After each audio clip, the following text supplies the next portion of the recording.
Angie 243 TV, télévision de la femme et de la jeunesse, proche de chez vous.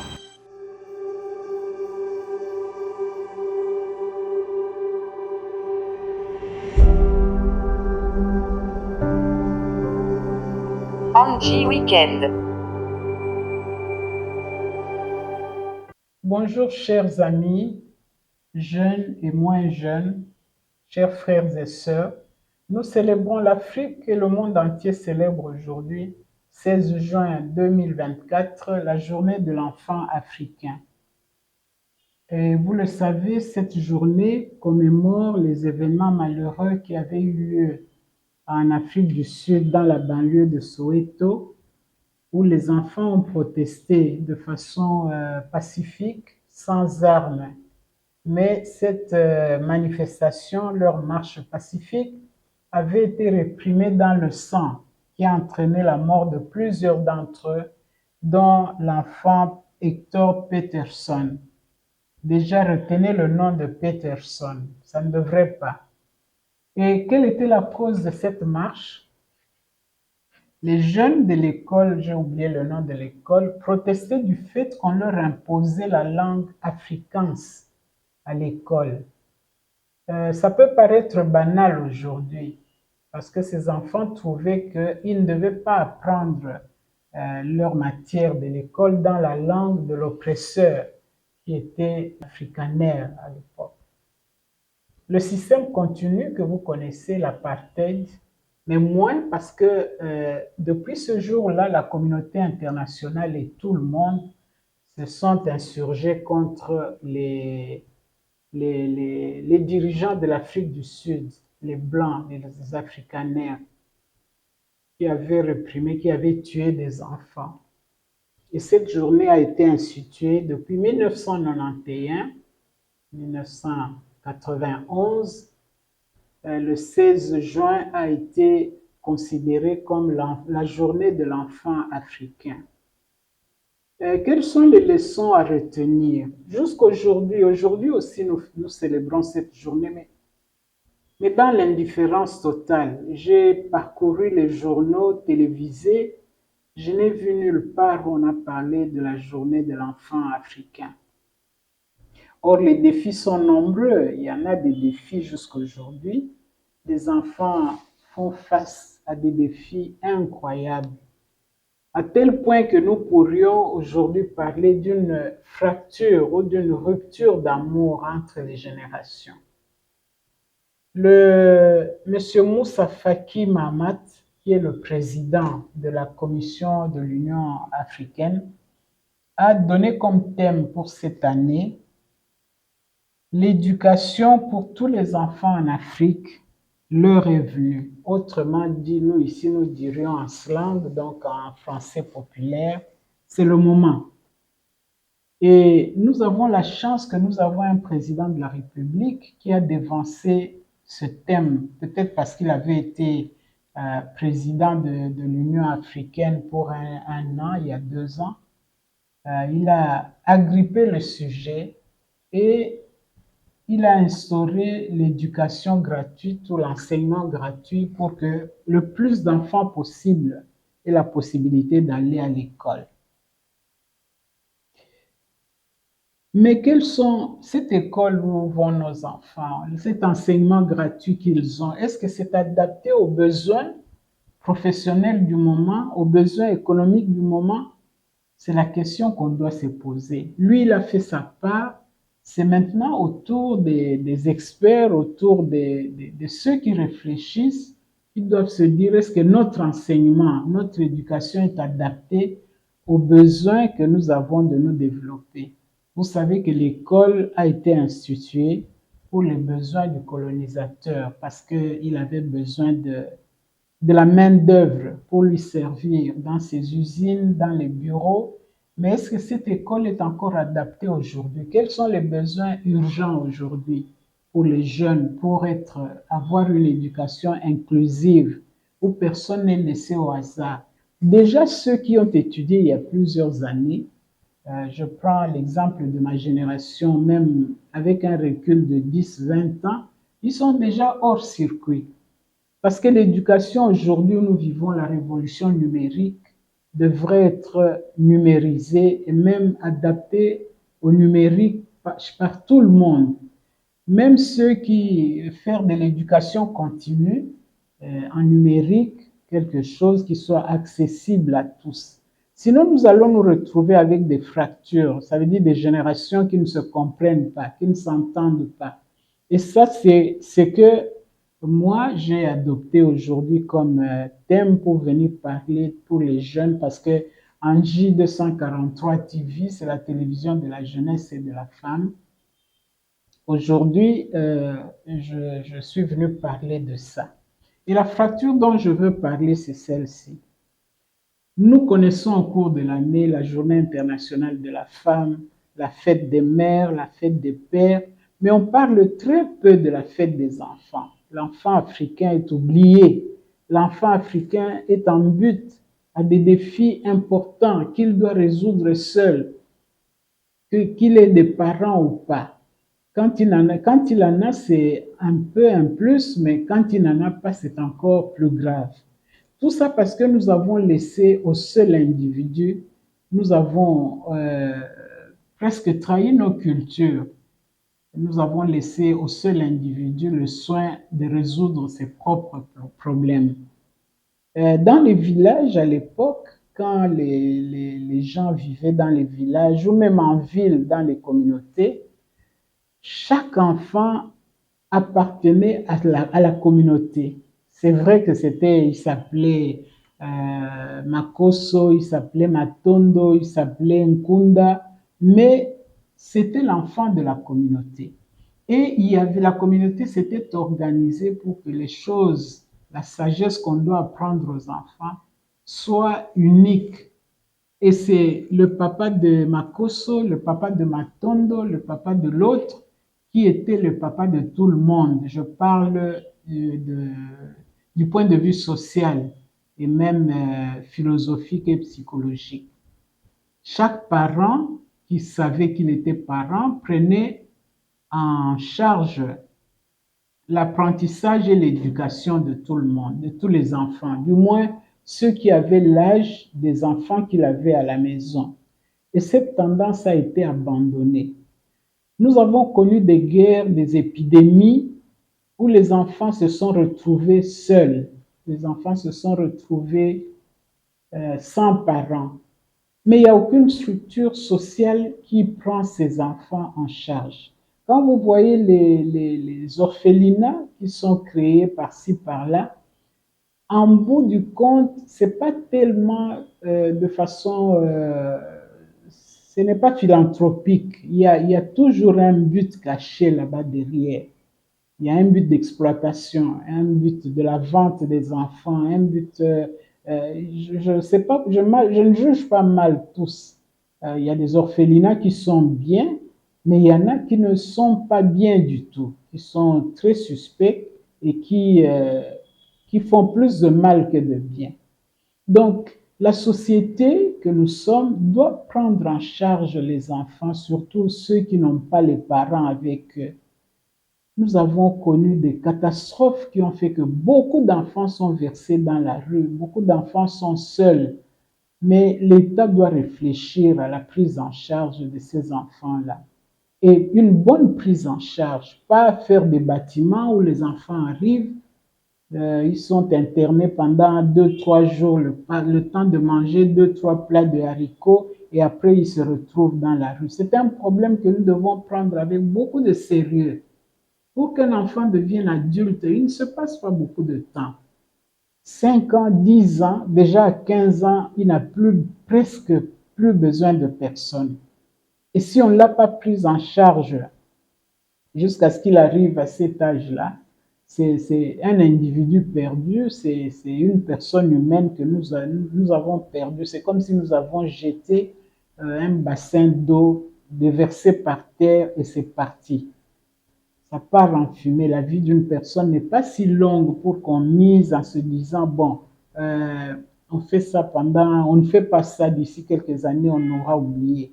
On aura oublié que cet enfant a été orphelin, que cet enfant a grandi dans une famille dysfonctionnelle Mais les conséquences, on va les subir. Nous allons les subir. Aujourd'hui, nous parlons de guerres tribales, nous parlons de balkanisation du pays. Mais qui apprend aux enfants qu'ils doivent aimer le pays, hein, qu'ils doivent connaître les limites de ce pays? D'ici quelques années, 2, 3 générations seront déjà parties, complètement éteintes. Et si ceux qui sont venus ne savent même pas comment aimer son pays, si nous ne leur avons pas appris, nous ne savons pas comment ça va se terminer. Quand j'ai prononcé le nom de de Hector Peterson, je vous ai dit, retenez bien ce nom. Eh bien, vous avez remarqué qu'aujourd'hui, en Afrique du Sud, vous n'avez plus ce genre de nom chez les Noirs parce qu'ils ont adopté des noms qui sont les leurs, de leur culture. Il y a des Makeba, des Manteba, des KwaZulu, des trucs comme ça. C'est rare de voir encore des noms de blancs sur les visages noirs. Donc, les enfants, ils ont beaucoup de défis. Il y a beaucoup de défis, mais ce sont les mêmes défis que les parents subissent aussi, les adultes. C'est vrai que vous ne pouvez pas demander à un papa qui ne travaille pas, de prendre en charge ses enfants à 100%. C'est très difficile. Et ce n'est pas à lui à trouver les solutions. Les solutions doivent être des solutions qui viennent des élus, qui viennent des gouvernements. Quand je dis viennent, ça veut dire que la société civile donne les idées. Or, notre société civile ici, j'ai l'impression qu'elle a démissionné. Elle se dispute aussi les postes comme les politiciens dans les arènes politiques. La société civile veut ceci, mais comme vous pouvez le constater, cette fois-ci, la société civile a été lourdement humiliée parce qu'il n'y a rien pour elle. Il n'y a rien. Les politiciens ont tout pris. Il n'y a rien pour la société civile. Est-ce que la société civile remplit aussi son rôle? En tout cas, j'en doute. Il y a beaucoup de problèmes et c'est la société civile qui devrait agripper ces problèmes et faire la pression aux gens, aux politiciens, pour que des solutions idoines soient trouvées. Donc, chers amis, j'étais docteur Angélique Eliane Kikubi, que je suis. Je considère que je suis acteur politique et notabilité de la commune de Ngaliema. Je suis venu conscientiser notre population sur la journée de l'enfant africain. Je ne suis pas activiste, je ne suis qu'un lanceur d'alerte. Peut-être que cette émission va se dérouler pendant 2 ou 3 séances pour que ceux qui sont sensibilisés ou ceux qui sentent quelque chose dans leur cœur pour l'enfant africain puissent s'exprimer d'une façon ou d'une autre. Nous sommes là, Angie 243 TV est là pour recevoir les témoignages, pour recevoir les doléances de façon à les transmettre.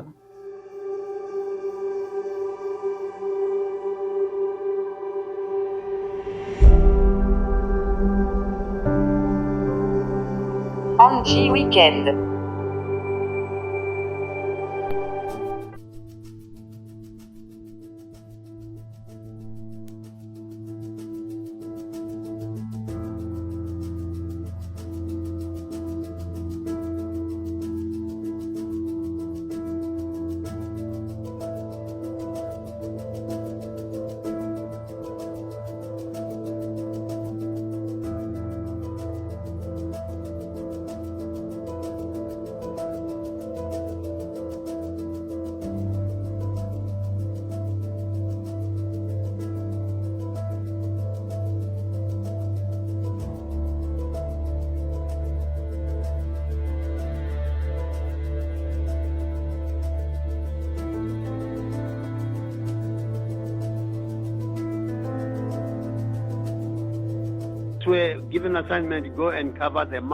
On m'avait demandé de couvrir la marche des écoliers qui devait démarrer au lycée Naledi à Soweto.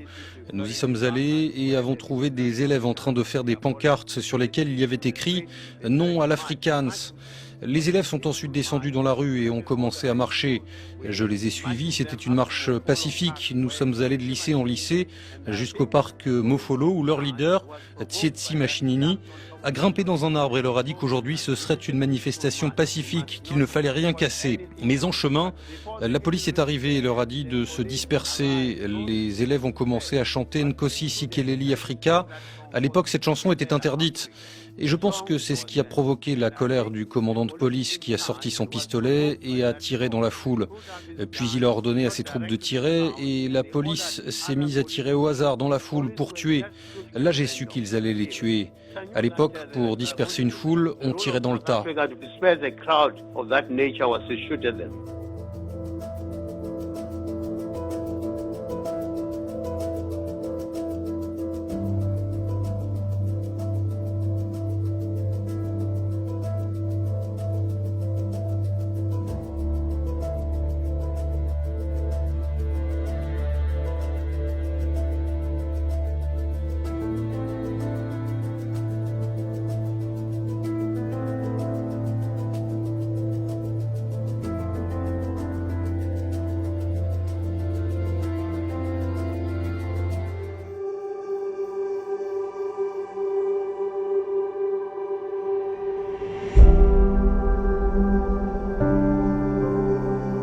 Angie Weekend.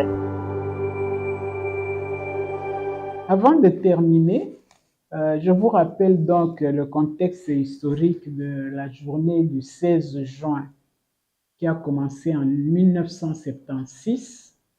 C'était en Afrique du Sud, en République sud-africaine, où des jeunes ont marché, ont protesté contre la politique de l'éducation qui devait leur être imposée. Ça veut dire que l'apprentissage de la langue afrikaans. Ils n'aimaient pas cette langue parce que cette langue, je parle des enfants noirs, ils n'aimaient pas cette langue. C'était la langue de l'oppresseur, de ceux qui les faisaient souffrir dans leur politique d'apartheid. Vous savez, l'apartheid, c'est cette politique qui consistait à séparer les noirs des blancs ou des jaunes, je ne sais pas, des séparations de race. Pourquoi ça a débuté à Soweto? Mais c'est parce que Soweto, c'est comme nous ici, hein, Kingasani Masina. C'est populeux, les gens sont entassés les uns sur les autres dans des conditions d'insalubrité et tout. Je ne dis pas que c'est seulement là-bas que tout ça existe, mais ils sont très sensibles à ça. Et souvent, quand des choses se passent même ailleurs, ça doit nous servir d'exemple. Ça doit nous tirer, ça doit nous attirer notre attention pour qu'on prenne les mesures qu'il faut. Alors, les conséquences, c'est que quand la police sud-africaine a tiré sur les enfants dans le tas, qui était dangereux à balles réelles, beaucoup d'enfants ont été blessés, d'autres ont été tués. Et c'est ça qui a lancé vraiment, qui a soulevé aussi l'opinion internationale pour dire que ce régime-là d'apartheid n'était pas seulement social, mais aussi c'était criminel. Et ils ont commencé à saboter ou à boycotter les produits sud-africains qui se sont trouvés dans un étau et qui ont finalement abandonné la politique de l'apartheid. Et quand Mandela est arrivé, et vous avez vu qu'il a presque récompensé ces jeunes de Soweto en faisant construire des maisons et des conditions salubres dans la cité de Soweto. Mais malheureusement, les enfants naissent, le temps passe et les choses reviennent comme avant. Alors, c'était un exemple de courage extraordinaire pour les enfants. Mais il ne faut pas attendre que les enfants prennent conscience de leurs problèmes et qu'ils les posent. Parce qu'eux, ils le font sans état d'âme. Nous pouvons dépicter, disons, cibler ces problèmes, essayer de trouver des solutions avant qu'eux-mêmes ne puissent chercher des solutions de leur façon. Parce que ça, à Soweto, ça aboutit à des pillages, à des casses. Et nous ne voulons pas que ça nous arrive. Comment la journée est fêtée en Afrique du Sud? Bon, ils commémorent, hein. Là-bas, ils font attention, ils rappellent à tout le monde que si Soweto n'avait pas existé, si les événements de Soweto n'avaient pas existé, probablement que l'apartheid n'allait pas prendre la direction qu'elle a prise, ça veut dire arriver à sa fin. Mais pour moi, ce qui serait important, c'est comment la journée de l'enfant africain est célébrée en Afrique. Je ne sais pas, je peux me tromper, peut-être que je suis trop casanière, peut-être que je suis un peu coupée du monde, mais je ne vois aucune réaction nulle part de commémoration de cette journée de l'enfant africain. Or, qu'est-ce que nous disons? Que nos enfants sont des bénédictions. Et si nous traitons comme ça nos bénédictions, qu'en sera-t-il de ceux qui ne sont pas considérés? Ils deviendront même plus, ils ne seront même plus une bénédiction, ils vont devenir une malédiction. Ce que nous voyons sur les rues ici à longueur de journée. C'est à nous à les relever, c'est à nous à les compter, c'est nous à savoir comment relever ces défis. C'est vrai que l'éducation que prône l'unité ou l'Union africaine est là. C'est vrai que beaucoup d'enfants sont maintenant instruits parce que s'ils ne vont pas à l'école, ils ont au moins un parent qui sait leur apprendre à lire et à écrire. Mais s'ils vont à l'école, c'est pas seulement prendre un enfant et l'amener sur un banc d'école. Il y a des préalables.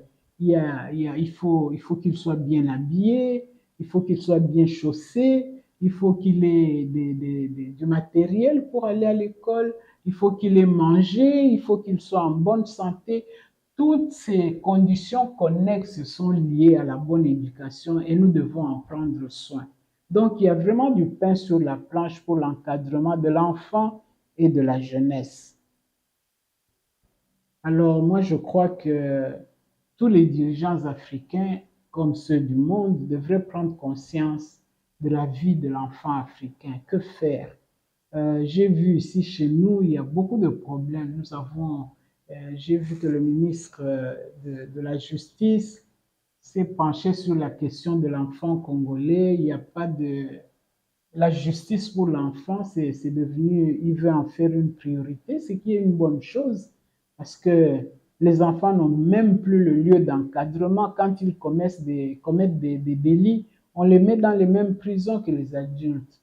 Et ceux qui naissent des parents emprisonnés sont là dans les prisons, ils subissent des peines dont ils ne sont pas responsables. C'est des choses dont nous devons tenir compte et être sensibles.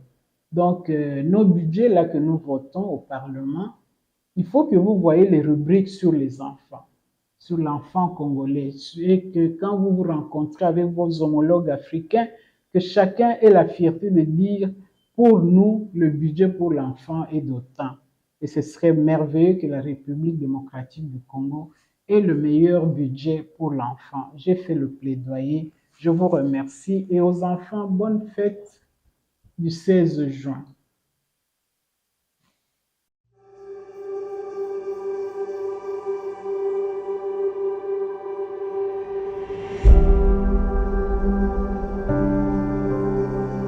Angie Weekend.